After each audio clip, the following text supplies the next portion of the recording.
ఇదంతా కూడా బీజేపీ యొక్క అజెండా. మీరెన్నైనా చెప్పండి, నేను నమ్మను.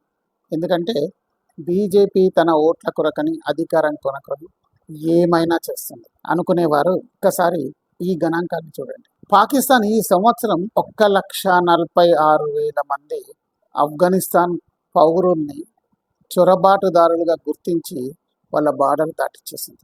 జూన్ 2025 నుండి ఫిబ్రవరి 2026 వరకు ఇరాన్ దాదాపుగా 15 లక్షల మంది చొరబాటుదారుల్ని గుర్తించి తమ దేశం నుంచి బయటకు పంపించేసింది. దీంట్లో వాళ్ళు బయటకు పంపించిన వాళ్ళంతా కూడా వాళ్ళ వర్గానికి చెందిన వాళ్ళే, ముస్లిమ్స్ వర్గానికి చెందిన వాళ్ళే. దాంట్లో పాకిస్తాన్ నుండి చాలా ఎక్కువ మంది ఉన్నారు.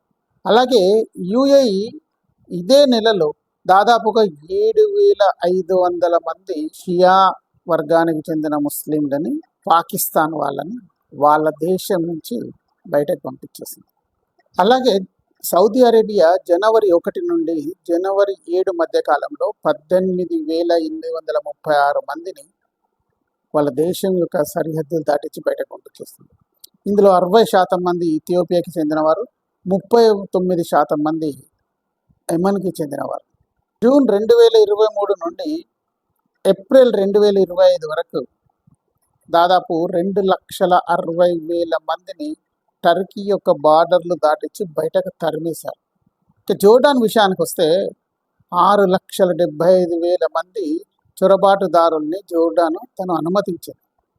జోర్డాన్ యొక్క పౌరులకి చాలా ఆటంకాలు కలిగిస్తున్నారని చెప్పి ఈ మధ్యలో 1,75,000 మందిని అలాంటి వాళ్ళని గుర్తించి వాళ్ళని జోర్డాన్ యొక్క సరిహద్దు దాటిచ్చేసింది.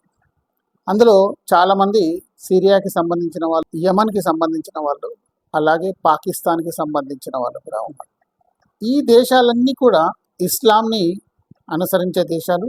అక్కడ ఉన్న చొరబాటుదారులందరూ కూడా ఆ ఇస్లాం మతానికి చెందిన వారే.